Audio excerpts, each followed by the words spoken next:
ନମସ୍କାର। ଆମର ଏହି ବିଶେଷ ଆଲୋଚନାକୁ ସ୍ୱାଗତ। ଜଣେ ଶ୍ରୋତା ଆମକୁ କହିଥିଲେ ସେ ୟୁଜିସି ନେଟ୍ ପରୀକ୍ଷା ପାଇଁ ପ୍ରସ୍ତୁତ ହେଉଛନ୍ତି ଆଉ ଶିକ୍ଷା ଦର୍ଶନ ଉପରେ ଏକ ଲମ୍ବା ୟୁଟ୍ୟୁବ୍ ଭିଡିଓ ଦେଖିଛନ୍ତି। ତେବେ ଆଜି ଆମେ ଚେଷ୍ଟା କରିବା ସେହି ବିସ୍ତୃତ ଆଲୋଚନାରୁ ମୁଖ୍ୟ କଥା ମାନେ ଗୁରୁତ୍ୱପୂର୍ଣ୍ଣ ଧାରଣା ଆଉ ସେଗୁଡ଼ିକ ଭିତରେ କ'ଣ ସମ୍ପର୍କ ଅଛି ସେ ସବୁକୁ ବାହାର କରିବାକୁ, ଯାହା ପରୀକ୍ଷା ପାଇଁ ବେଶୀ ଦରକାରୀ। ତାହେଲେ ଆସନ୍ତୁ ଆରମ୍ଭ କରିବା ଭାରତୀୟ ଆଉ ପାଶ୍ଚାତ୍ୟ ଦର୍ଶନର ଏହି ଦୁନିଆ ଭିତରକୁ ଯିବା। ପ୍ରଥମେ ଏ ଯୋଉ ଦର୍ଶନ ଶବ୍ଦଟା, ଏହାର ଅର୍ଥ କ'ଣ, ଆମେ କ'ଣ ବୁଝିବା ଏହା ଦ୍ୱାରା? ହଁ, ଭଲ ପ୍ରଶ୍ନରୁ ଆରମ୍ଭ କଲେ। ଦେଖନ୍ତୁ, ଦର୍ଶନର ଇଂରାଜୀ ଶବ୍ଦ ହେଲା ଫିଲୋସଫି। ଏଇଟା ଆସିଛି ଗ୍ରୀକ୍ ଶବ୍ଦ ଫିଲୋସୋଫିଆରୁ। ଫିଲୋ ମାନେ ହେଲା ପ୍ରେମ ବା ଅନୁରାଗ, ଆଉ ସୋଫିଆର ଅର୍ଥ ହେଲା ଜ୍ଞାନ। ତେଣୁ ମୂଳ ଅର୍ଥ ହେଲା ଜ୍ଞାନ ପ୍ରତି ପ୍ରେମ। ଏଇ ମୂଳ ଅର୍ଥଟା ମନେ ରଖିବା ଭଲ। ଓହୋ, ଜ୍ଞାନ ପ୍ରତି ପ୍ରେମ। ହଁ, କାରଣ ଏମିତି ପ୍ରଶ୍ନ ବେଳେବେଳେ ଆସିଯାଏ। ମାନେ ଦର୍ଶନ ମୂଳତଃ ଜୀବନ, ଜ୍ଞାନ, ବାସ୍ତବତା, ମୂଲ୍ୟବୋଧ ଏସବୁ ଯୋଉ ମୌଳିକ ପ୍ରଶ୍ନ ଅଛି ସେଗୁଡ଼ିକର ଗଭୀର ଅନୁସନ୍ଧାନ କରେ। ଆଚ୍ଛା, ଆଉ ଦର୍ଶନର ଯୋଉ ବିଭିନ୍ନ ଶାଖା କଥା ଶୁଣିବାକୁ ମିଳେ, ଯେମିତି ମେଟାଫିଜିକ୍ସ, ଏପିଷ୍ଟେମୋଲୋଜି, ଏକ୍ସିଓଲୋଜି, ସେଗୁଡ଼ିକୁ ଜାଣିବା କ'ଣ ଏତେ ଜରୁରୀ? ମାନେ କେବଳ ଶବ୍ଦ ମନେ ରଖିବାକୁ ପଡ଼ିବ ନା ଆଉ କିଛି କଥା ଅଛି? ନା, କେବଳ ଶବ୍ଦ ପାଇଁ ନୁହେଁ। ଏଇ ଶାଖାଗୁଡ଼ିକ କ'ଣ କହନ୍ତି, ଆମକୁ ଦର୍ଶନର ପୁରା ଷ୍ଟ୍ରକ୍ଚରଟା ବୁଝିବାରେ ସାହାଯ୍ୟ କରେ। ଭାବନ୍ତୁ, ଦର୍ଶନ ଗୋଟେ ବଡ଼ ବିଷୟ, ଆଉ ଏଗୁଡ଼ିକ ହେଲା ତାର ମୁଖ୍ୟରେ ଭାଗ। ଯେମିତି ମେଟାଫିଜିକ୍ସ ବା ତତ୍ତ୍ୱମୀମାଂସା।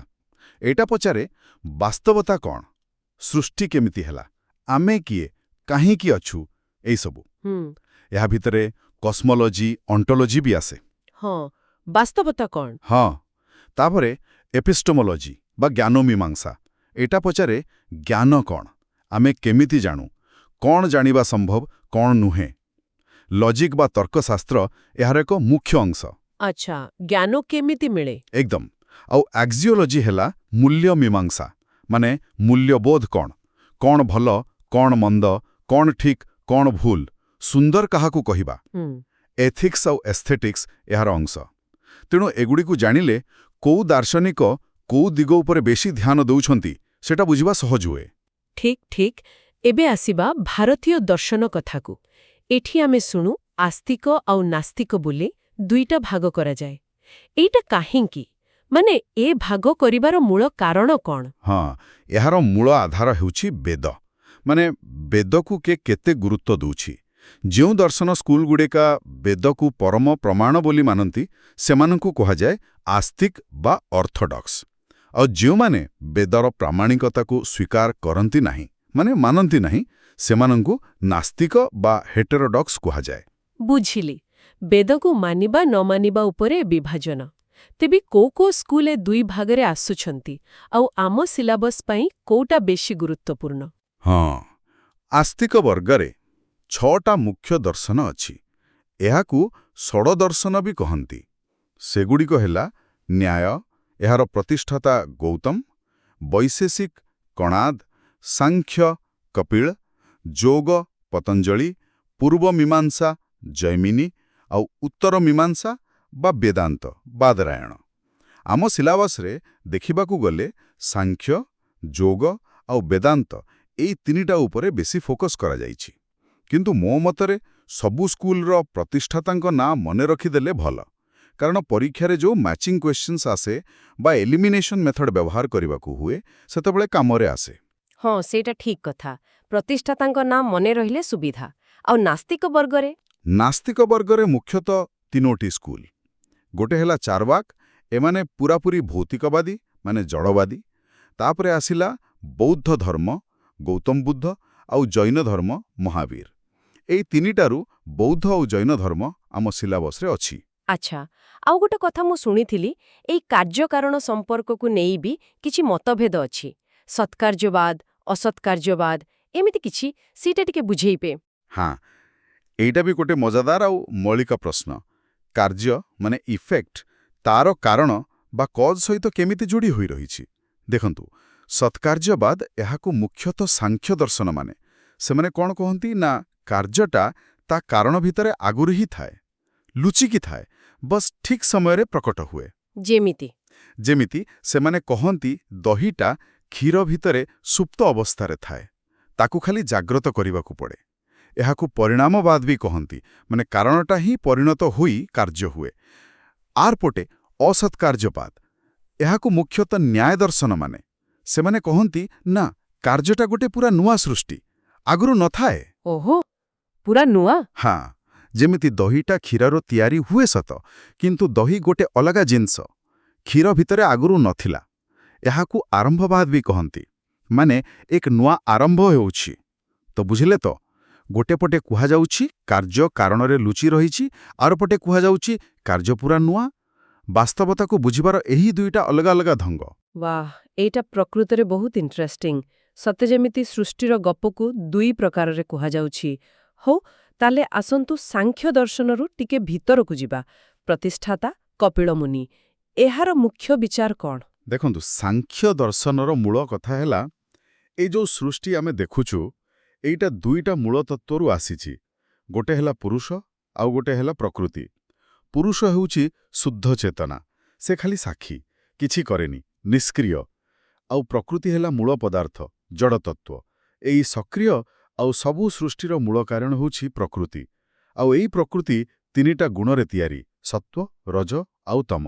ହଁ, ସତ୍ତ୍ୱ, ରଜ, ତମ, ଏଗୁଡ଼ିକ କ'ଣ? ସତ୍ତ୍ୱଗୁଣ ହେଲା ଜ୍ଞାନ, ଆଲୋକ, ସୁଖର ପ୍ରତୀକ। ଏହାର ରଙ୍ଗ କହନ୍ତି ଶ୍ୱେତ। ରଜଗୁଣ ହେଲା କ୍ରିୟା, ଗତି, ଦୁଃଖ, ଆବେଗର ପ୍ରତୀକ। ଏହାର ରଙ୍ଗ ଲୋହିତ। ଆଉ ତମଗୁଣ ହେଲା ଜଡ଼ତା, ଅନ୍ଧକାର, ଅଜ୍ଞାନ, ମୋହର ପ୍ରତୀକ। ଏହାର ରଙ୍ଗ କୃଷ୍ଣ। ସାଧାରଣ ଅବସ୍ଥାରେ ଏ ତିନି ଗୁଣ ସମାନ ହୋଇ ରହିଥାନ୍ତି, କିନ୍ତୁ ଯେତେବେଳେ ପୁରୁଷର ସାନ୍ନିଧ୍ୟ ମିଳେ, ଏ ସାମ୍ୟାବସ୍ଥା ଭାଙ୍ଗିଯାଏ ଆଉ ସୃଷ୍ଟି ପ୍ରକ୍ରିୟା ଆରମ୍ଭ ହୁଏ। ଆଚ୍ଛା, ଆଉ ସେ 25 ତତ୍ତ୍ୱର କଥା ମୁଁ ଶୁଣିଛି, ସେଇଟା ପରୀକ୍ଷା ପାଇଁ ବହୁତ ଇମ୍ପୋର୍ଟାଣ୍ଟ। ସବୁ ମନେ ରଖିବାକୁ ପଡ଼ିବ କି?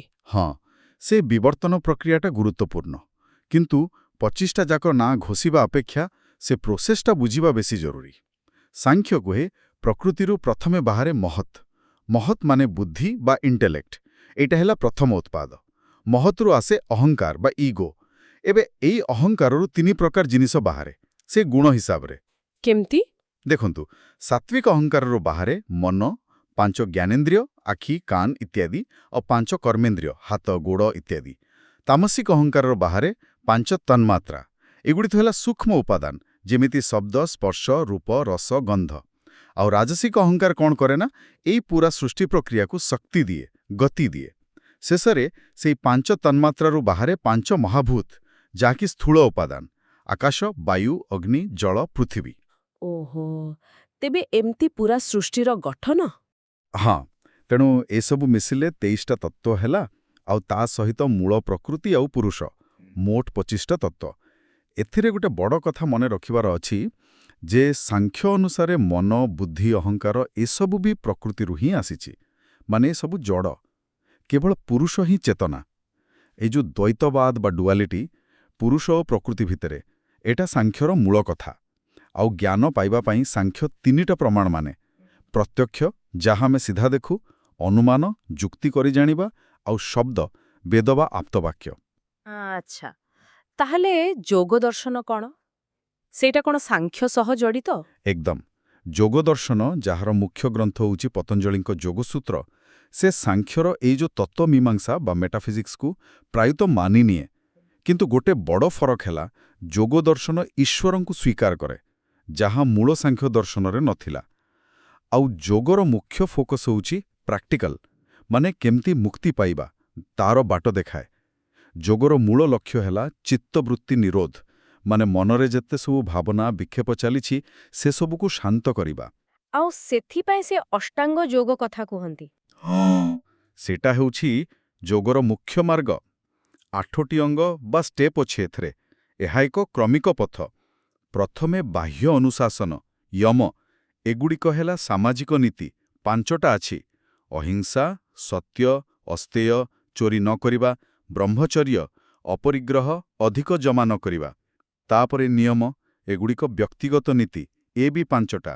ଶୌଚ, ଶୁଦ୍ଧତା, ସନ୍ତୋଷ, ତପ, ସ୍ୱାଧ୍ୟାୟ, ନିଜେ ପଢ଼ିବା, ଈଶ୍ୱର ପ୍ରଣିଧାନ, ଈଶ୍ୱରଙ୍କୁ ସମର୍ପଣ।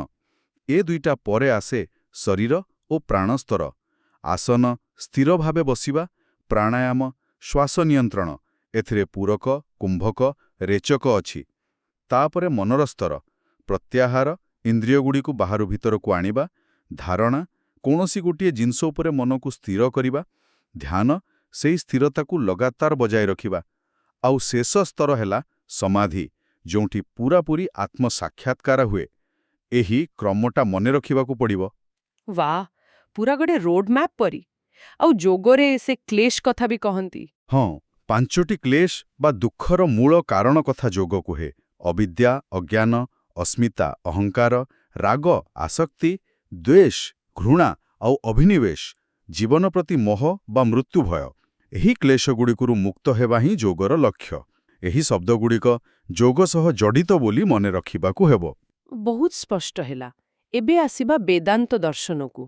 ଏଇଟା ତ ଉପନିଷଦ ଉପରେ ଆଧାରିତ ବୋଲି କହନ୍ତି, ଆଉ ଏଠିରେ ବି ତ ଅନେକ ସ୍କୁଲ୍ସ ଅଛି। ଆମ ପାଇଁ କୋଉଟା ବେଶୀ ଜରୁରୀ? ହଁ, ବେଦାନ୍ତ ମାନେ ହିଁ ବେଦର ଅନ୍ତ ବା ସାର। ଏହାର ମୂଳ ଗ୍ରନ୍ଥ ହେଲା ବାଦରାୟଣଙ୍କ ବେଦାନ୍ତ ସୂତ୍ର। ଏହାକୁ ବ୍ରହ୍ମସୂତ୍ର ବା ଶାରୀରକ ସୂତ୍ର ବି କହନ୍ତି। ଏହା ଉପରେ ପରେ ବହୁତ ଲୋକ ଭାଷ୍ୟ ବା କମେଣ୍ଟ୍ରି ଲେଖିଛନ୍ତି ଆଉ ନିଜ ନିଜ ବ୍ୟାଖ୍ୟା ଦେଇଛନ୍ତି। ସେଥିପାଇଁ ଅନେକ ସ୍କୁଲ ତିଆରି ହେଲା, ଯେମିତି ଶଙ୍କରାଚାର୍ଯ୍ୟଙ୍କ ଅଦ୍ୱୈତ, ରାମାନୁଜାଚାର୍ଯ୍ୟଙ୍କ ବିଶିଷ୍ଟାଦ୍ୱୈତ, ମାଧବାଚାର୍ଯ୍ୟଙ୍କ ଦ୍ୱୈତ, ନିମ୍ବାର୍କଙ୍କ ଦ୍ୱୈତାଦ୍ୱୈତ, ବଲ୍ଲଭାଚାର୍ଯ୍ୟଙ୍କ ଶୁଦ୍ଧାଦ୍ୱୈତ, ଚୈତନ୍ୟ ମହାପ୍ରଭୁଙ୍କ ଅଚିନ୍ତ୍ୟ ଭେଦାଭେଦ। ପରୀକ୍ଷା ପାଇଁ ଏହି ପ୍ରବକ୍ତା ଆଉ ସ୍କୁଲ ନାଁ ଯୋଡ଼ି ମନେ ରଖିବାକୁ ପଡ଼ିବ। କିନ୍ତୁ ଏତେ ଗୁଡ଼ା ଭିତରୁ ସବୁଠୁ ଗୁରୁତ୍ୱପୂର୍ଣ୍ଣ କୋଉଟା? ମନ୍ତ୍ର। ଏହାର ଅର୍ଥ ହେଲା ଅଦ୍ୱୈତ ଦୃଷ୍ଟିରେ କେବଳ ଗୋଟିଏ ମାତ୍ର ପରମ ସତ୍ୟ ଅଛି, ସେ ହେଉଛି ବ୍ରହ୍ମ। ବ୍ରହ୍ମ ମାନେ ଏକ ନିର୍ଗୁଣ, ନିରାକାର, ଅନନ୍ତ ଚେତନା। ଆଉ ଆମେ ଯେଉଁ ଜଗତ ଦେଖୁଛୁ, ଯେଉଁଥିରେ ବଞ୍ଚୁଛ, ସେଇଟା ବ୍ୟାବହାରିକ ଦୃଷ୍ଟିରୁ ସତ୍ୟ, ମାନେ ଆମ ଦୈନନ୍ଦିନ ଜୀବନ ପାଇଁ ସତ୍ୟ। କିନ୍ତୁ ପାରମାର୍ଥିକ ଦୃଷ୍ଟିରୁ, ମାନେ ଅଲ୍ଟିମେଟ୍ ରିଆଲିଟି ଦୃଷ୍ଟିରୁ, ଏ ଜଗତ ହେଉଛି ମାୟା ବା ଭ୍ରମ, ଯେମିତି ସ୍ୱପ୍ନ। ସ୍ୱପ୍ନ ଭଳି। ହଁ, ସ୍ୱପ୍ନ ଦେଖିଲା ବେଳେ ସତ ଲାଗେ, କିନ୍ତୁ ନିଦ ଭାଙ୍ଗିଗଲେ ମିଛ ବୋଲି ଜଣାପଡ଼େ। ସେମିତି ଅଦ୍ୱୈତ କୁହେ, ଜୀବ ଆଉ ବ୍ରହ୍ମ ଭିତରେ ପ୍ରକୃତରେ କୌଣସି ଫରକ ନାହିଁ। ଜୀବ ବ୍ରହ୍ମୈବ ନା ପରଃ। ଜୀବ ହିଁ ବ୍ରହ୍ମ, ଅନ୍ୟ କିଛି ନୁହେଁ। ଆମେ ଅଜ୍ଞାନ ବା ଅବିଦ୍ୟା ଯୋଗୁଁ ନିଜକୁ ଏହି ଶରୀର, ମନ ସହ ଯୋଡ଼ି ଦେଉଛୁ ଆଉ ନିଜକୁ ବ୍ରହ୍ମଠାରୁ ଅଲଗା ଭାବୁଛୁ। ଯେତେବେଳେ ଜ୍ଞାନ ମାର୍ଗରେ ଶ୍ରବଣ, ମନନ, ନିରିଧ୍ୟାସନ କରି ଏହି ଅଜ୍ଞାନ ଦୂର ହୁଏ, ସେତେବେଳେ ମୋକ୍ଷ ମିଳେ। ଆଉ ଗୋଟେ କଥା, ଅଦ୍ୱୈତ ବେଦାନ୍ତ 6ଟା ପ୍ରମାଣକୁ ମାନେ। ପ୍ରତ୍ୟକ୍ଷ, ଅନୁମାନ, ଉପମାନ, ଅର୍ଥାପତ୍ତି, ଅନୁପଲବ୍ଧି, ଶବ୍ଦ, ଯାହା ଭାରତୀୟ ଦର୍ଶନରେ ସବୁଠୁ ବେଶୀ। ଆଚ୍ଛା, ଆଉ ସେ ପଞ୍ଚକୋଶ କଥା, ସେଇଟା ବି ଅଦ୍ୱୈତର? ହଁ, ପଞ୍ଚକୋଶ ଧାରଣା ତୈତ୍ତିରୀୟ ଉପନିଷଦରେ ଅଛି, ଆଉ ଅଦ୍ୱୈତ ବେଦାନ୍ତରେ ଏହାକୁ ବହୁତ ଗୁରୁତ୍ୱ ଦିଆଯାଏ। ଏହା କହେ, ଆମର ଯେଉଁ ଆତ୍ମା ବା ଶୁଦ୍ଧ ଚେତନା, ସେ 5ଟା ଆବରଣ ବା ଲେୟାର ବା କୋଷ ଦ୍ୱାରା ଘୋଡ଼େଇ ହୋଇ ରହିଅଛି। ଭାବନ୍ତୁ, ଯେମିତି ପିଆଜର ଚୋପା ପରେ ଚୋପା ଥାଏ। ହଁ ହଁ। ସେମିତି ବାହାରୁ ଭିତରକୁ ଗଲେ ଏହି କ୍ରମରେ ଥାଏ। 1. ପ୍ରଥମେ ଅନ୍ନମୟ କୋଷ। ଏଇଟା ଆମର ସ୍ଥୂଳ ଶରୀର, ଯାହା ଖାଦ୍ୟ ବା ଅନ୍ନରେ ତିଆରି। 2. ତା ଭିତରେ ପ୍ରାଣମୟ କୋଷ। ଏଇଟା ପ୍ରାଣଶକ୍ତି ବା ଜୀବନୀ ଶକ୍ତିର ସ୍ତର। 3. ତା ଭିତରେ ମନୋମୟ କୋଷ। ଏଇଟା ଆମର ମନ, ଯେଉଁଠି ଭାବନା, ସଂକଳ୍ପ ବିକଳ୍ପ ଚାଲେ। 4. ତା ଭିତରେ ବିଜ୍ଞାନମୟ କୋଷ। ଏଇଟା ବୁଦ୍ଧି ବା ବିଚାର ଶକ୍ତିର ସ୍ତର। ଆଉ ସବୁଠୁ ଭିତରେ ଆନନ୍ଦମୟ କୋଷ। ଏଇଟା ଆନନ୍ଦ ବା ବ୍ଲିସ୍ର ସ୍ତର, ଯାହା ଆତ୍ମାର ସବୁଠୁ ପାଖରେ। ଏହି କୋଷଗୁଡ଼ିକ ଅନାତ୍ମା, ମାନେ ପରିବର୍ତ୍ତନଶୀଳ। କିନ୍ତୁ ଏହା ଭିତରେ ଯେଉଁ ଆତ୍ମା ଅଛି, ସେ ଅପରିବର୍ତ୍ତନୀୟ, ସେହି ପ୍ରକୃତ ସତ୍ତା। ଏହି କ୍ରମଟା ଅନ୍ନମୟରୁ ଆନନ୍ଦମୟ ମନେ ରଖିବା ଜରୁରୀ, ପରୀକ୍ଷାରେ ଆସେ। ବହୁତ ବଢ଼ିଆ ଭାବରେ ବୁଝେଇଲେ। ଏବେ ଟିକେ ନାସ୍ତିକ ଦର୍ଶନ ଆଡ଼କୁ ଯିବା। ବୌଦ୍ଧ ଧର୍ମର ମୂଳ କଥା କ'ଣ? ବୌଦ୍ଧ ଧର୍ମର ମୂଳଦୁଆ ହେଉଛି 4 ଆର୍ଯ୍ୟ ସତ୍ୟ। ଗୌତମ ବୁଦ୍ଧ ଯାହା ଜାଣିଥିଲେ ବୋଲି କୁହାଯାଏ, ସେଗୁଡ଼ିକ ହେଲା 1. ସଂସାରରେ ଦୁଃଖ ଅଛି, ଦୁଃଖ ସତ୍ୟ। 2. ସେ ଦୁଃଖର କାରଣ ଅଛି, ଦୁଃଖ ସମୁଦାୟ ସତ୍ୟ, ମୁଖ୍ୟ କାରଣ ହେଲା ତୃଷ୍ଣା ବା କାମନା। 3. ସେ ଦୁଃଖର ନିବାରଣ ବା ଅନ୍ତ ସମ୍ଭବ, ଦୁଃଖ ନିରୋଧ ସତ୍ୟ, ନିର୍ବାଣ। 4. ଆଉ ସେ ଦୁଃଖ ନିବାରଣ କରିବାର ଏକ ମାର୍ଗ ବା ବାଟ ଅଛି, ଦୁଃଖ ନିରୋଧଗାମିନୀ ପ୍ରତିପଦ ସତ୍ୟ। ଆଉ ସେଇ ଚତୁର୍ଥ ସତ୍ୟ, ମାନେ ଦୁଃଖ ନିବାରଣର ମାର୍ଗଟି ହେଉଛି ଆର୍ଯ୍ୟ ଅଷ୍ଟାଙ୍ଗ ମାର୍ଗ। ହଁ, ଅଷ୍ଟାଙ୍ଗ ମାର୍ଗ। ଏଥିରେ କ'ଣ କ'ଣ ଅଛି? ଏଥିରେ 8ଟି ଅଙ୍ଗ ଅଛି, ଯାହାକୁ ପୁଣି 3 ଭାଗରେ ବଣ୍ଟା ଯାଇପାରେ। ପ୍ରଜ୍ଞା ବା ଜ୍ଞାନ, ଏଥିରେ ଆସେ ସମ୍ୟକ୍ ଦୃଷ୍ଟି ରାଇଟ୍ ଭ୍ୟୁ, ଆଉ ସମ୍ୟକ୍ ସଂକଳ୍ପ ରାଇଟ୍ ରିଜଲ୍ଭ। ଶୀଳ ବା ନୈତିକ ଆଚରଣ, ଏଥିରେ ଆସେ ସମ୍ୟକ୍ ବାକ୍ ରାଇଟ୍ ସ୍ପିଚ୍, ସମ୍ୟକ୍ କର୍ମାନ୍ତ ରାଇଟ୍ ଆକ୍ସନ୍, ସମ୍ୟକ୍ ଆଜୀବ ରାଇଟ୍ ଲାଇଭଲିହୁଡ୍। ସମାଧି ବା ମାନସିକ ଏକାଗ୍ରତା, ଏଥିରେ ଆସେ ସମ୍ୟକ୍ ବ୍ୟାୟାମ ରାଇଟ୍ ଏଫର୍ଟ, ସମ୍ୟକ୍ ସ୍ମୃତି ରାଇଟ୍ ମାଇଣ୍ଡଫୁଲନେସ୍, ସମ୍ୟକ୍ ସମାଧି ରାଇଟ୍ କନସେଣ୍ଟ୍ରେସନ୍। ଏହି 3 ଭାଗ ପ୍ରଜ୍ଞା, ଶୀଳ, ସମାଧି ଆଉ ତା ଭିତରେ ଥିବା 8ଟି ଅଙ୍ଗର କ୍ରମ ମନେ ରଖିବା ଜରୁରୀ। ଏହାଛଡ଼ା ବୌଦ୍ଧ ଧର୍ମର ଆଉ କିଛି ମୁଖ୍ୟ ସିଦ୍ଧାନ୍ତ ହେଲା ପ୍ରତୀତ୍ୟ ସମୁତ୍ପାଦ ଡିପେଣ୍ଡେଣ୍ଟ ଓରିଜିନେସନ୍, ମାନେ ସବୁକିଛି କୌଣସି ନା କୌଣସି କାରଣରୁ ଉତ୍ପନ୍ନ ହୋଇଛି, କିଛି ବି ସ୍ୱୟଂଭୂ ନୁହେଁ। କ୍ଷଣିକବାଦ ମୋମେଣ୍ଟାରିନେସ୍, ସବୁକିଛି କ୍ଷଣ କ୍ଷଣକେ ବଦଳୁଛି, କିଛି ବି ସ୍ଥାୟୀ ନୁହେଁ। ଆଉ ଅନାତ୍ମବାଦ ବା ନୈରାତ୍ମବାଦ ନୋ ସେଲ୍ଫ ନୋ ସୋଲ୍, ମାନେ କୌଣସି ସ୍ଥାୟୀ ଅପରିବର୍ତ୍ତନୀୟ ଆତ୍ମା ବୋଲି କିଛି ନାହିଁ। ତ୍ରିରତ୍ନ ବୁଦ୍ଧ ଧମ୍ମ ସଂଘ, ଏହା ବି ମନେ ରଖିବାକୁ ହେବ। ବୁଝିଲି। ତେବେ ଜୈନ ଧର୍ମର ମୁଖ୍ୟ ବିଶେଷତ୍ୱ କ'ଣ? ଏହା ବୌଦ୍ଧ ଧର୍ମଠାରୁ କେମିତି ଅଲଗା? ଜୈନ ଧର୍ମରେ ସବୁଠୁ ଅଧିକ ଗୁରୁତ୍ୱ ଦିଆଯାଏ ଅହିଂସା ଉପରେ। ଏମାନେ ଏହାକୁ ପରମ ଧର୍ମ ବା ଅହିଂସା ପରମୋ ଧର୍ମ ବୋଲି ମାନନ୍ତି। ଆଉ ଏ ଅହିଂସା କେବଳ ଶାରୀରିକ ନୁହେଁ, ବାଚନିକ ଆଉ ମାନସିକ ସ୍ତରରେ ବି ପାଳନ କରିବାକୁ କହନ୍ତି। ଆଉ 2ଟି ବହୁତ ଗୁରୁତ୍ୱପୂର୍ଣ୍ଣ ସିଦ୍ଧାନ୍ତ ହେଲା ଅନେକାନ୍ତବାଦ ଆଉ ସ୍ୟାଦବାଦ। ଅନେକାନ୍ତବାଦ, ସ୍ୟାଦବାଦ, ଏଗୁଡ଼ିକ କ'ଣ? ଅନେକାନ୍ତବାଦ କୁହେ ଯେ ବାସ୍ତବତା ବହୁମୁଖୀ, ତାର ଗୋଟିଏ ଦିଗ ନୁହେଁ, ଅନେକ ଦିଗ ଅଛି। ଯେମିତି ଗୋଟେ ହାତୀକୁ କେଇ ଜଣ ଅନ୍ଧ ଲୋକ ଛୁଇଁଲେ, ଯିଏ ଯୋଉ ଅଂଶ ଛୁଇଁଲା ସେ ସେଇ ଅନୁସାରେ ହାତୀକୁ ବର୍ଣ୍ଣନା କଲା, କିନ୍ତୁ କାହାର ବି ବର୍ଣ୍ଣନା ପୂର୍ଣ୍ଣ ନଥିଲା। ସେମିତି ଆଉ ସ୍ୟାଦବାଦ ହେଉଛି ଜ୍ଞାନର ସିଦ୍ଧାନ୍ତ। ଏହା କହେ ଆମର ଯେକୌଣସି ଜ୍ଞାନ ବା କଥନ ସବୁବେଳେ ଆପେକ୍ଷିକ ଆଉ ସର୍ତ୍ତମୂଳକ। କୌଣସି ଗୋଟିଏ କଥାକୁ ପୂରାପୂରି ହଁ ବା ନା କହିହେବ ନାହିଁ। ସେଥିପାଇଁ ସେମାନେ ସବୁ ବାକ୍ୟ ଆଗରେ ସ୍ୟାତ୍ ଶବ୍ଦ ଯୋଡ଼ନ୍ତି, ଯାହାର ଅର୍ଥ ହୁଏତ ବା କୌଣସି ଏକ ଦୃଷ୍ଟିକୋଣରୁ। ଏହା 7 ପ୍ରକାର ବାକ୍ୟ ଅଛି, ସପ୍ତଭଙ୍ଗୀ ନୟ। ଜୈନ ଧର୍ମର ତ୍ରିରତ୍ନ ହେଲା ସମ୍ୟକ୍ ଦର୍ଶନ ସଠିକ୍ ବିଶ୍ୱାସ, ସମ୍ୟକ୍ ଜ୍ଞାନ ସଠିକ୍ ଜ୍ଞାନ, ଆଉ ସମ୍ୟକ୍ ଚାରିତ୍ର ସଠିକ୍ ଆଚରଣ। ଆଉ ଏହାର ଯୋଉ ପଞ୍ଚମହାବ୍ରତ ଅଛି, ଅହିଂସା, ସତ୍ୟ, ଅସ୍ତେୟ, ବ୍ରହ୍ମଚର୍ଯ୍ୟ, ଅପରିଗ୍ରହ, ସେଗୁଡ଼ିକ ଯୋଗ ଦର୍ଶନର ଯମ ସହିତ ପୁରା ସମାନ। ଆଚ୍ଛା, ସମାନତା ବି ଅଛି। ଆଉ ଜ୍ଞାନ ବିଷୟରେ କିଛି କହୁଥିବେ? ହଁ, ଜୈନ ଦର୍ଶନରେ ଜ୍ଞାନର 5ଟି ସ୍ତର ବା ପ୍ରକାର କୁହାଯାଇଛି। ଏକ କ୍ରମରେ 1 ମତି, ଇନ୍ଦ୍ରିୟ ଓ ମନରୁ ମିଳୁଥିବା ସାଧାରଣ ଜ୍ଞାନ। 2 ଶ୍ରୁତ, ଶାସ୍ତ୍ର ପଢ଼ିବା ବା ଶୁଣି ମିଳୁଥିବା ଜ୍ଞାନ। 3 ଅବଧି, ଦୂରବସ୍ତୁ ବା ଘଟଣାକୁ ଜାଣିପାରିବା ଶକ୍ତି, ଦିବ୍ୟ ଦୃଷ୍ଟି ପରି। 4 ମନପରିୟାୟ, ଅନ୍ୟର ମନ କଥା ଜାଣିପାରିବା ଶକ୍ତି। 5 କେବଳ ଜ୍ଞାନ, ସର୍ବୋଚ୍ଚ ସମ୍ପୂର୍ଣ୍ଣ ଅନନ୍ତ ଜ୍ଞାନ, ଯାହା କେବଳ ମୁକ୍ତ ଆତ୍ମାକୁ ମିଳେ। ଏହି କ୍ରମଟା ମତିରୁ କେବଳ ପର୍ଯ୍ୟନ୍ତ ମନେ ରଖିବା ଦରକାର। ଏହାଛଡ଼ା ଜୈନ ଧର୍ମରେ କର୍ମ ସିଦ୍ଧାନ୍ତ, 8 ପ୍ରକାର କର୍ମ ଏବଂ ସମ୍ମର, କର୍ମ ପ୍ରବାହକୁ ରୋକିବା ଆଦି ଧାରଣା ବି ଅଛି। ହଉ, ଏବେ ସଂକ୍ଷେପରେ ଦୟାନନ୍ଦ ସରସ୍ୱତୀ ଆଉ ଇସଲାମୀ ପରମ୍ପରା ବିଷୟରେ ଟିକେ କହିଦେବେ କି? ଯେହେତୁ ଆପଣ କହୁଥିଲେ ଏଥିରୁ କମ୍ ପ୍ରଶ୍ନ ଆସୁଛି ବୋଲି ଉତ୍ସ କହୁଛି। ହଁ, ଠିକ୍। ସ୍ୱାମୀ ଦୟାନନ୍ଦ ସରସ୍ୱତୀ, ଯାହାଙ୍କ ମୂଳ ନାଁ ଥିଲା ମୂଳଶଙ୍କର, ସେ ଆର୍ଯ୍ୟ ସମାଜର ପ୍ରତିଷ୍ଠାତା ଥିଲେ। ତାଙ୍କର ମୁଖ୍ୟ ନାରା ଥିଲା ବେଦକୁ ଫେରିଚାଲ। ତାଙ୍କର ସବୁଠୁ ପ୍ରସିଦ୍ଧ ଗ୍ରନ୍ଥ ହେଲା ସତ୍ୟାର୍ଥ ପ୍ରକାଶ। ସେ ବୈଦିକ ଶିକ୍ଷା, ସଂସ୍କାର, ମୂର୍ତ୍ତିପୂଜା ବିରୋଧ, ନାରୀ ଶିକ୍ଷା ଏସବୁ ଉପରେ ଜୋର ଦେଉଥିଲେ। ଡିଏଭି ସ୍କୁଲଗୁଡ଼ିକ ତାଙ୍କରି ପ୍ରେରଣାରୁ ସ୍ଥାପିତ। ଆଉ ଇସଲାମୀ ପରମ୍ପରାରେ ଶିକ୍ଷା ପାଇଁ ମୁଖ୍ୟତଃ 2 ପ୍ରକାର ଅନୁଷ୍ଠାନ ଥିଲା। ଗୋଟେ ହେଲା ମକ୍ତବ, ଏଠି ପ୍ରାଥମିକ ଶିକ୍ଷା ଦିଆଯାଉଥିଲା, ମୁଖ୍ୟତଃ ପଢ଼ିବା, ଲେଖିବା ଆଉ କୋରାନର କିଛି ଅଂଶ ଆବୃତ୍ତି କରିବା ଶିଖାଯାଉଥିଲା।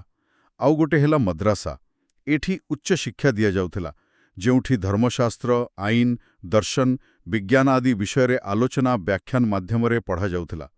ଆଉ ସେ ଯେଉଁ ମନିଟୋରିଆଲ ସିଷ୍ଟମ କଥା ଆମେ କହୁଥିଲେ, ଯେଉଁଥିରେ ବଡ଼ ପିଲା ସାନ ପିଲାଙ୍କୁ ପଢ଼ାନ୍ତି, ସେଇଟା ଉପରେ ଯେଉଁ ପ୍ରଶ୍ନ ଆସିଥିଲା, ସେଟାକୁ ଇସଲାମୀ ଶିକ୍ଷା ସହିତ ଯୋଡ଼ାଯାଇଥିଲା। ବୁଝିଲି। ତେବେ ଭାରତୀୟ ଦର୍ଶନର ଏହି ଯାତ୍ରା ବାସ୍ତବିକ ବହୁତ ଗଭୀର ଆଉ ରୋଚକ ଥିଲା। କେତେ ପ୍ରକାରର ଚିନ୍ତାଧାରା। ଏବେ ଚାଲନ୍ତୁ ପାଶ୍ଚାତ୍ୟ ଦର୍ଶନ ଆଡ଼କୁ ଦୃଷ୍ଟି ପକାଇବା। ସେଠି ମୁଖ୍ୟ ଧାରାଗୁଡ଼ିକ କ'ଣ କ'ଣ? ହଁ, ପାଶ୍ଚାତ୍ୟ ଦର୍ଶନରେ ବି ଅନେକ ଧାରା ଅଛି, କିନ୍ତୁ ଶିକ୍ଷା ଦୃଷ୍ଟିକୋଣରୁ ଦେଖିଲେ 4ଟା ମୁଖ୍ୟ ଧାରା ଉପରେ ଆମେ ବେଶୀ ଧ୍ୟାନ ଦେବା। ଆଇଡିଆଲିଜମ୍ ବା ଆଦର୍ଶବାଦ, ରିଏଲିଜମ୍ ବା ବାସ୍ତବବାଦ, ନ୍ୟାଚୁରାଲିଜମ୍ ବା ପ୍ରକୃତିବାଦ ଆଉ ପ୍ରାଗ୍ମାଟିଜମ୍ ବା ପ୍ରୟୋଗବାଦ। ଏମାନଙ୍କୁ ଯଦି ଆମେ ସେଇ ମୂଳ ପ୍ରଶ୍ନଗୁଡ଼ିକ ଆଧାରରେ ତୁଳନା କରିବା, ତେବେ ବୁଝିବାକୁ ସହଜ ହେବ। ହଁ, ସେଇଟା ଭଲ ହେବ। ତୁଳନା କଲେ ଫରକଟା ସ୍ପଷ୍ଟ ହେବ। ଦେଖନ୍ତୁ, ପ୍ରଥମ ପ୍ରଶ୍ନ, ବାସ୍ତବତା କ'ଣ? ମେଟାଫିଜିକ୍ସ। ଆଇଡିଆଲିଜମ୍ କହେ ମନ ବା ବିଚାର ବା ଆତ୍ମା ହିଁ ମୂଳ ବାସ୍ତବତା। ବାହାରର ଜଗତଟା ଗୌଣ ବା ମନର ପ୍ରତିଫଳନ। ପ୍ଲାଟୋ ଏହାର ବଡ଼ ଉଦାହରଣ।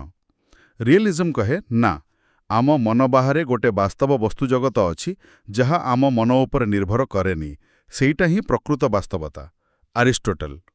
ନ୍ୟାଚୁରାଲିଜମ୍ କହେ ପ୍ରକୃତି ହିଁ ସବୁକିଛି।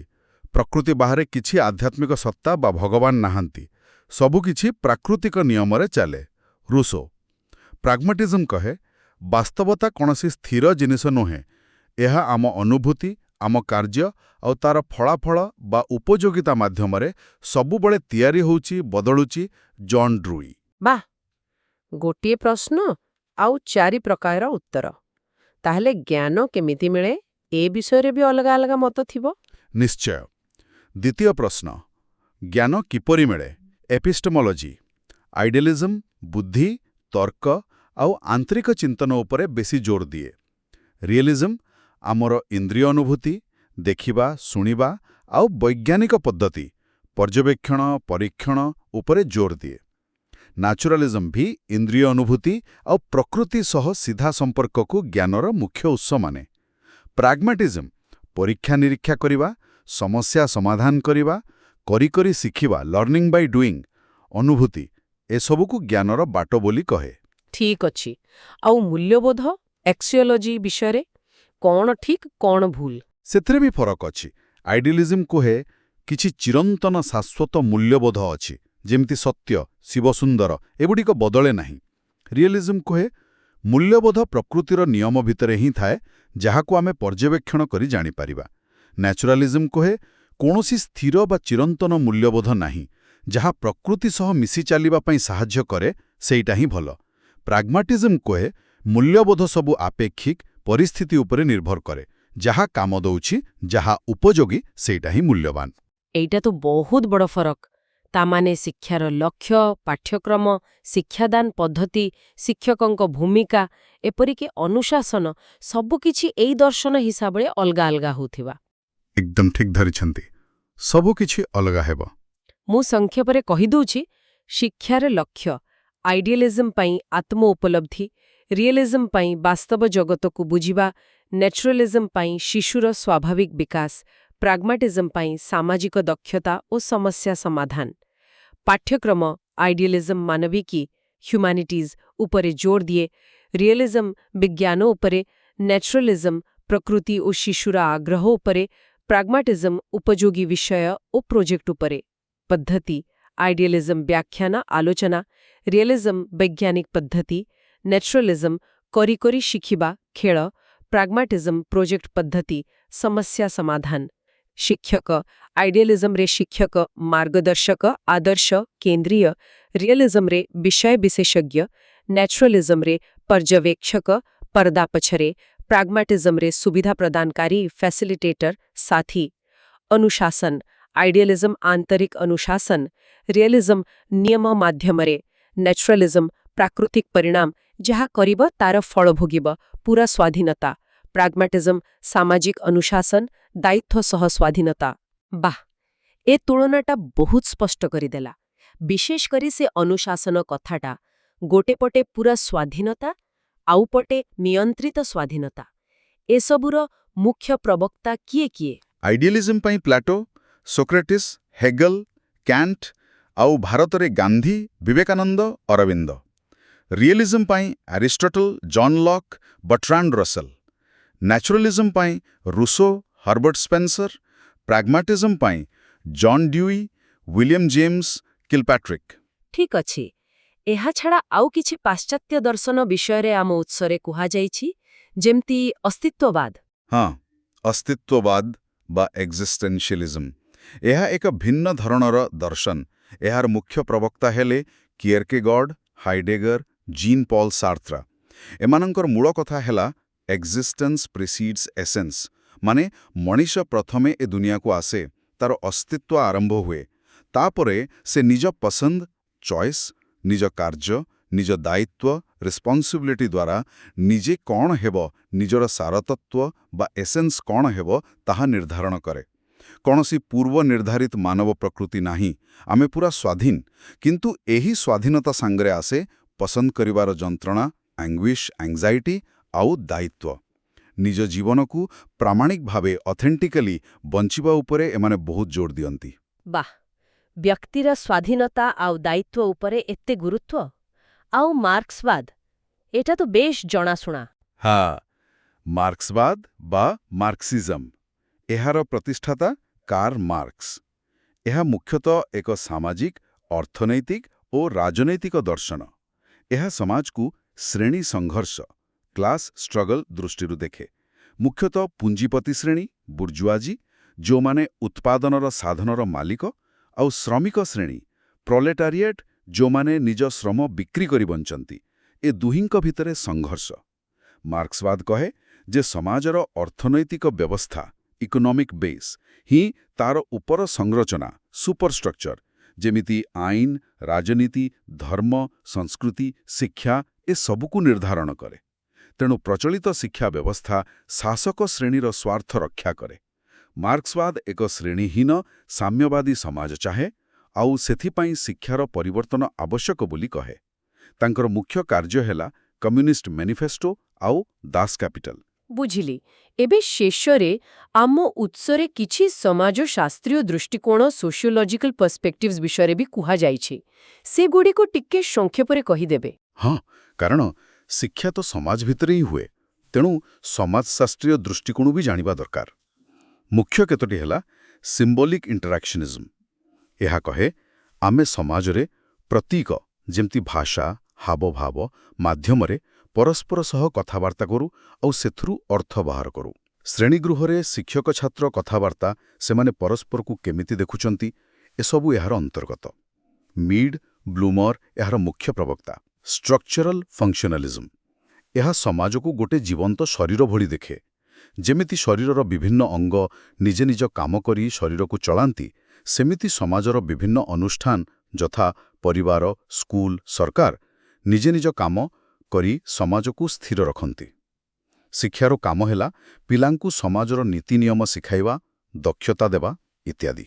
ଦୁର୍ଖାଇମ୍, ପାର୍ସନ୍ସ, ମର୍ଟନ ଏହାର ପ୍ରବକ୍ତା। କନଫ୍ଲିକ୍ଟ ଥିଓରି, ଏଇଟା ଫଙ୍କସନାଲିଜମର ଓଲଟା। ଏହା କହେ ସମାଜରେ ସବୁବେଳେ ବିଭିନ୍ନ ଗୋଷ୍ଠୀ ଯଥା ଧନୀ ଗରିବ, ପୁରୁଷ ମହିଳା ଭିତରେ କ୍ଷମତା ଆଉ ସମ୍ବଳ ପାଇଁ ସଂଘର୍ଷ ଚାଲିଥାଏ। ଶିକ୍ଷା କ୍ଷେତ୍ରରେ ଏହା ଦେଖାଏ କିପରି ଅସମାନତା ସୃଷ୍ଟି ହୁଏ ଆଉ ବଜାୟ ରହେ। ମାର୍କ୍ସ ଏହାର ମୂଳ ପ୍ରବକ୍ତା। ଏହାର ଅର୍ଥ ହେଲା ସମାଜରେ ଜଣେ ବ୍ୟକ୍ତି ବା ଗୋଷ୍ଠୀର ସ୍ଥାନ ବା ସ୍ତର ବଦଳିବା ଉପରକୁ ବା ତଳକୁ। ଯେମିତି ଜଣେ ଗରିବ ପିଲା ପାଠ ପଢ଼ି ଭଲ ଚାକିରି ପାଇଁ ଧନୀ ହେବା, ଶିକ୍ଷା ହିଁ ସାମାଜିକ ଗତିଶୀଳତାର ଏକ ମୁଖ୍ୟ ମାଧ୍ୟମ। ଆୟ, ବୃତ୍ତି ଏହାର କାରଣ, ଜାତି ବା ଧର୍ମ ନୁହେଁ। ବହୁତ ଭଲ ସଂଯୋଗ। ତାହେଲେ ଆମେ ଦର୍ଶନ ଆଉ ସମାଜଶାସ୍ତ୍ରର ଅନେକ ଦିଗ ଦେଖିଲେ। ଏବେ ଶେଷ ଭାଗକୁ ଆସିବା। ଆମେ ଆଗରୁ ଆଲୋଚନା କରିଥିବା କିଛି ମୁଖ୍ୟ ଚିନ୍ତକ, ଯେଉଁମାନେ ଆମ ସିଲାବସରେ ଅଛନ୍ତି, ସେମାନଙ୍କ ଶିକ୍ଷା ସମ୍ବନ୍ଧୀୟ ମୁଖ୍ୟ ଅବଦାନଗୁଡ଼ିକୁ ଆଉଥରେ ମନେ ପକେଇବା, ଯେମିତି ଆମ ଉତ୍ସରେ କୁହାଯାଇଛି। ବିବେକାନନ୍ଦଙ୍କଠାରୁ ଆରମ୍ଭ କରିବା। ହଉ, ସ୍ୱାମୀ ବିବେକାନନ୍ଦ, ତାଙ୍କର ମୂଳ ମନ୍ତ୍ର ଥିଲା man making character building education. ମଣିଷ ତିଆରି କଲା ଭଳି, ଚରିତ୍ର ଗଠନ କଲା ଭଳି ଶିକ୍ଷା, ଜୀବନ ଦେଲା ଭଳି ଶିକ୍ଷା। ସେ ବ୍ୟାବହାରିକ ବେଦାନ୍ତ କଥା କହୁଥିଲେ। ରାମକୃଷ୍ଣ ମିଶନ ତାଙ୍କରି ସ୍ଥାପିତ। ସେ ମନକୁ ମାଙ୍କଡ଼ ସହ ତୁଳନା କରିଥିଲେ। ଦୁଇଟି କୁପ୍ରଥା, ନାରୀଙ୍କ ଉପରେ ଅତ୍ୟାଚାର ଆଉ ଗରିବଙ୍କୁ ଶୋଷଣ ବିରୁଦ୍ଧରେ ସ୍ୱର ଉଠାଇଥିଲେ। ରବୀନ୍ଦ୍ରନାଥ ଟାଗୋର, ସେ ଥିଲେ ବିଶ୍ୱମାନବ। ତାଙ୍କ ଶିକ୍ଷା ଦର୍ଶନ ପ୍ରକୃତି, ସ୍ୱାଧୀନତା, ସୃଜନଶୀଳତା, କଳା, ସଙ୍ଗୀତ ଉପରେ ଆଧାରିତ ଥିଲା। ବିଶ୍ୱଭାରତୀ ତାଙ୍କର ଅବଦାନ। ତାଙ୍କ ମତରେ ଈଶ୍ୱର ହେଉଛନ୍ତି ପ୍ରକୃତିର ସୃଷ୍ଟିକର୍ତ୍ତା। ତାଙ୍କର ଲେଖା ମଧ୍ୟରେ ଗୀତାଞ୍ଜଳି, ଶିକ୍ଷାର ହେରଫେର ଆଦି ପ୍ରସିଦ୍ଧ। ମହାତ୍ମା ଗାନ୍ଧୀ, ତାଙ୍କର ମୁଖ୍ୟ ଅବଦାନ ହେଲା ବୁନିୟାଦୀ ଶିକ୍ଷା ବା ନଈ ତାଲିମ। ଏହା ହାତକାମ ମାଧ୍ୟମରେ ଶିକ୍ଷା ଦେବା ଉପରେ ଜୋର ଦେଉଥିଲା, ଯାହାଦ୍ୱାରା ଶରୀର, ମନ ଓ ଆତ୍ମା 3H ହ୍ୟାଣ୍ଡ, ହେଡ୍, ହାର୍ଟ ର ସମନ୍ୱିତ ବିକାଶ ହେବ। ସତ୍ୟ, ଅହିଂସା, ସର୍ବୋଦୟ ତାଙ୍କ ଜୀବନର ମୂଳ ମନ୍ତ୍ର ଥିଲା। ତାଙ୍କ ଆତ୍ମଜୀବନୀ ସତ୍ୟ ସହିତ ମୋର ପରୀକ୍ଷା, ହିନ୍ଦ ସ୍ୱରାଜ ତାଙ୍କର ମୁଖ୍ୟ ପୁସ୍ତକ। ଶ୍ରୀ ଅରବିନ୍ଦ ସେ ଇଣ୍ଟିଗ୍ରାଲ ଏଜୁକେସନ୍ ବା ସମନ୍ୱିତ ଶିକ୍ଷାର ଧାରଣା ଦେଇଥିଲେ। ଏହା ମଣିଷର 5ଟି ସ୍ତର ଶାରୀରିକ, ପ୍ରାଣିକ, ମାନସିକ, ଚୈତ୍ୟପୁରୁଷ ଏବଂ ଆଧ୍ୟାତ୍ମିକର ସମନ୍ୱିତ ବିକାଶ ଉପରେ ଗୁରୁତ୍ୱ ଦିଏ। ପଣ୍ଡିଚେରୀ ଆଶ୍ରମ ଓ ଅରୋଭିଲ୍ ତାଙ୍କ ସହ ଜଡ଼ିତ। The life divine, Savitri, synthesis of yoga ତାଙ୍କର ପ୍ରମୁଖ ଗ୍ରନ୍ଥ। ଜିଦ୍ଦୁ କୃଷ୍ଣମୂର୍ତ୍ତି ସେ କହୁଥିଲେ ଶିକ୍ଷାର ଲକ୍ଷ୍ୟ ହେଉଛି ଏକ ସମ୍ପୂର୍ଣ୍ଣ ମଣିଷ ତିଆରି କରିବା। ସବୁ ପ୍ରକାରର ବନ୍ଧନ, ଭୟ, କର୍ତ୍ତୃତ୍ୱ, ପରମ୍ପରାରୁ ମୁକ୍ତ ହେବା ପାଇଁ ଶିକ୍ଷା ଦରକାର। ସେ ଅବଜର୍ଭେସନ୍ ୱିଦାଉଟ୍ ଇଭାଲୁଏସନ୍ କଥା କହୁଥିଲେ। ଏମାନେ ତ ଭାରତୀୟ ଚିନ୍ତକ। ଆଉ କିଛି ଅଣଭାରତୀୟ ଚିନ୍ତକ ଯେଉଁମାନେ ଶିକ୍ଷା କ୍ଷେତ୍ରରେ ଗୁରୁତ୍ୱପୂର୍ଣ୍ଣ। ହଁ, ଆଉ କିଛି ନାଁ ଅଛି। ପାଉଲୋ ଫ୍ରେରେ ଏ ବ୍ରାଜିଲର ଚିନ୍ତକ। ସେ କ୍ରିଟିକାଲ ପେଡାଗୋଗି ବା ସମାଲୋଚନାତ୍ମକ ଶିକ୍ଷାଶାସ୍ତ୍ର ପାଇଁ ପ୍ରସିଦ୍ଧ। ସେ ପ୍ରଚଳିତ ଶିକ୍ଷା ବ୍ୟବସ୍ଥାକୁ ବ୍ୟାଙ୍କିଂ କନସେପ୍ଟ ଅଫ୍ ଏଜୁକେସନ୍ କହି ସମାଲୋଚନା କରିଥିଲେ, ଯେଉଁଠି ଶିକ୍ଷକ କେବଳ ଜ୍ଞାନ ଡିପୋଜିଟ୍ କରନ୍ତି ଆଉ ଛାତ୍ର ୱିଡ୍ର କରନ୍ତି। ସେ ପ୍ରୋବ୍ଲେମ୍ ପୋଜିଂ ଏଜୁକେସନ୍ ଏବଂ କନ୍ସେଣ୍ଟାଇଜେସନ୍ ସଚେତନୀକରଣ କଥା କହିଥିଲେ। ପେଡାଗୋଜି ଅଫ୍ ଦ ଅପ୍ରେସ୍ଡ ତାଙ୍କର ସବୁଠୁ ପ୍ରସିଦ୍ଧ ବହି। ନେଲ୍ ନର୍ଡିଙ୍ଗସ୍ ଏ ଆମେରିକାର ନାରୀବାଦୀ ଦର୍ଶନିକ। ସେ ଏଥିକ୍ସ ଅଫ୍ କେୟାର ବା ଯତ୍ନର ନୀତିଶାସ୍ତ୍ର ଉପରେ ଗୁରୁତ୍ୱ ଦେଇଛନ୍ତି। ଶିକ୍ଷାରେ ସମ୍ପର୍କ, ଯତ୍ନ ଆଉ ସଂଳାପର ମହତ୍ୱ କଥା ସେ କହନ୍ତି। କେୟାରିଂ ଏ ଫେମିନିନ୍ ଆପ୍ରୋଚ୍ ତାଙ୍କର ମୁଖ୍ୟ କାର୍ଯ୍ୟ। ମେରୀ ୱୋଲ୍ଷ୍ଟୋନକ୍ରାଫ୍ଟ ଏ ବ୍ରିଟେନର ପ୍ରାରମ୍ଭିକ ନାରୀବାଦୀ ଦର୍ଶନିକମାନଙ୍କ ମଧ୍ୟରୁ ଜଣେ। ସେ ମହିଳାଙ୍କ ଶିକ୍ଷା ଓ ସମାନ ଅଧିକାର ପାଇଁ ବହୁତ ଜୋରଦାର ଯୁକ୍ତି ବାଢ଼ିଥିଲେ। ତାଙ୍କ ମତରେ ମହିଳାମାନଙ୍କୁ ତର୍କଶୀଳ ଓ ସ୍ୱାଧୀନ କରିବା ପାଇଁ ଶିକ୍ଷା ନିହାତି ଦରକାର। ତାଙ୍କର ପ୍ରସିଦ୍ଧ ବହି ହେଲା a vindication of the rights of women. Savitribai Phule ଏ ହେଉଛନ୍ତି ଭାରତରେ ବାଳିକା ଶିକ୍ଷାର ଜନନୀ କହିଲେ ଚଳେ। ସେ ତାଙ୍କ ସ୍ୱାମୀ ଜ୍ୟୋତିରାଓ ଫୁଲେଙ୍କ ସହ ମିଶି 1848ରେ ପୁନେରେ ଭାରତର ପ୍ରଥମ ବାଳିକା ବିଦ୍ୟାଳୟ ଖୋଲିଥିଲେ। ସେ ଜାତିପ୍ରଥା ଓ ଲିଙ୍ଗଗତ ଭେଦଭାବ ବିରୁଦ୍ଧରେ ଜୀବନସାରା ଲଢ଼ିଥିଲେ। ସେ ବ୍ୟାବହାରିକ, ଜୀବନ ଉପଯୋଗୀ ଶିକ୍ଷା ଉପରେ ଜୋର ଦେଉଥିଲେ। ବାଃ, କେତେ ମହାନ ଚିନ୍ତକ ଆଉ ସେମାନଙ୍କର କାମ। ତେବେ ଆଜିର ଏଇ ଆଲୋଚନା ପରେ ଦେଖିବାକୁ ଗଲେ ସାଂଖ୍ୟର ପୁରୁଷ ପ୍ରକୃତିଠାରୁ ଆରମ୍ଭ କରି ଡ୍ୟୁଇଙ୍କର ପ୍ରୟୋଗବାଦ ପର୍ଯ୍ୟନ୍ତ, ବେଦାନ୍ତର ବ୍ରହ୍ମଠାରୁ ସାର୍ତ୍ରଙ୍କ ବ୍ୟକ୍ତିଗତ ସ୍ୱାଧୀନତା ପର୍ଯ୍ୟନ୍ତ, ଗାନ୍ଧୀଙ୍କ ହାତକାମଠାରୁ ଫ୍ରେରେଙ୍କ ସମାଲୋଚନାତ୍ମକ ଚିନ୍ତା ପର୍ଯ୍ୟନ୍ତ ଶିକ୍ଷା ବିଷୟରେ ଚିନ୍ତା କରିବାର କେତେ ଯେ ଭିନ୍ନ ଭିନ୍ନ ବାଟ ଅଛି, ଏତେ ସବୁ ଭିତରେ ଆମେ ଶେଷରେ କ'ଣ କହିପାରିବା? ମୂଳ କଥା କ'ଣ? ହଁ, ଏତେ ବିବିଧତା ଦେଖି ମୁଣ୍ଡ ଟିକେ ଘୂରି ଯାଇପାରେ। କିନ୍ତୁ ମୂଳ କଥା ହେଉଛି ଶିକ୍ଷା କ'ଣ ହେବା ଉଚିତ, ତାର ଲକ୍ଷ୍ୟ କ'ଣ ହେବା ଉଚିତ, ତାର ପଦ୍ଧତି କ'ଣ ହେବା ଉଚିତ, ଏହାର କୌଣସି ଗୋଟିଏ ସହଜ ବା ସର୍ବମାନ୍ୟ ଉତ୍ତର ନାହିଁ। ଏହିସବୁ ଦର୍ଶନ, ଏହିସବୁ ଚିନ୍ତକ ଆମକୁ ଭିନ୍ନ ଭିନ୍ନ ଲେନ୍ସ ବା ଚଷମା ଦିଅନ୍ତି, ଯାହା ଭିତର ଦେଇ ଆମେ ଶିକ୍ଷାକୁ ଦେଖିପାରିବା। ଜଣେ ଶିକ୍ଷା ସହିତ ଜଡ଼ିତ ବ୍ୟକ୍ତି ଭାବରେ ବା ଜଣେ ପରୀକ୍ଷାର୍ଥୀ ଭାବରେ ଏହିସବୁ ଦୃଷ୍ଟିକୋଣକୁ ଜାଣିବା, ବୁଝିବା ଏବଂ ସମାଲୋଚନାତ୍ମକ ଭାବେ କ୍ରିଟିକାଲି ତାକୁ ବିଶ୍ଳେଷଣ କରିବାଟା ବହୁତ ଜରୁରୀ। ଏହା ଆମକୁ କେବଳ ପରୀକ୍ଷାରେ ସାହାଯ୍ୟ କରେ ନାହିଁ, ବରଂ ଶିକ୍ଷାର ଯେଉଁ ଜଟିଳତା ଅଛି ତାକୁ ଭଲ ଭାବରେ ବୁଝିବାକୁ ଏବଂ ଆଜିର ଦିନରେ ଶିକ୍ଷା କ୍ଷେତ୍ରରେ ଯେତେସବୁ ଆହ୍ୱାନ ଆସୁଛି ସେଗୁଡ଼ିକ ପାଇଁ କେମିତି ଭଲ ସମାଧାନ ବାହାର କରାଯାଇପାରିବ, ସେଥିପାଇଁ ଏକ ବ୍ୟାପକ ଦୃଷ୍ଟିଭଙ୍ଗୀ ଦିଏ। ଏକଦମ ଠିକ୍ କହିଲେ। ଆଉ ଆମ ଶ୍ରୋତାମାନଙ୍କ ପାଇଁ ଆଜିର ଏକ ଚିନ୍ତନୀୟ ପ୍ରଶ୍ନ ଛାଡ଼ିଯାଉଛି। ଆଜିର ଏ ଯେଉଁ ଡିଜିଟାଲ ଯୁଗ ଚାଲିଛି, ଯେଉଁଠି AI ଆସିଲାଣି, ଅନଲାଇନ୍ ଲର୍ଣ୍ଣିଂ ସାଧାରଣ କଥା ହେଲାଣି, ଏଭଳି ଏକ ଶ୍ରେଣୀଗୃହରେ ଆମେ ଆଜି ଆଲୋଚନା କରିଥିବା ଏହି ଶତାବ୍ଦୀ ପୁରୁଣା ଦାର୍ଶନିକ ବିଚାରଗୁଡ଼ିକ କେତେଦୂର ପ୍ରାସଙ୍ଗିକ? ଗାନ୍ଧୀଙ୍କ ହାତକାମ, ଟାଗୋରଙ୍କ ପ୍ରକୃତି ସହ ସମ୍ପର୍କ, ବିବେକାନନ୍ଦଙ୍କ ଚରିତ୍ର ଗଠନ, ଅରବିନ୍ଦଙ୍କ ଆଧ୍ୟାତ୍ମିକତା କିମ୍ବା ଡ୍ୟୁଇଙ୍କ ସମସ୍ୟା ସମାଧାନ, ଆଜିର ହାଇଟେକ୍ ଦୁନିଆରେ ଏଗୁଡ଼ିକର କ'ଣ ସ୍ଥାନ ଅଛି? କେଉଁ ଦର୍ଶନ ଆଜିର ଆହ୍ୱାନଗୁଡ଼ିକ ସାମ୍ନା କରିବାରେ ଆମକୁ ସବୁଠୁ ଭଲ ବାଟ ଦେଖାଇପାରିବ? ଏହା ଭାବିବା ପାଇଁ ଛାଡ଼ିଲୁ। ଆଶା କରୁଛୁ ଆଜିର ଆଲୋଚନା ଆପଣଙ୍କୁ ଭଲ ଲାଗିଥିବ। ପୁଣି ଦେଖାହେବ। ନମସ୍କାର।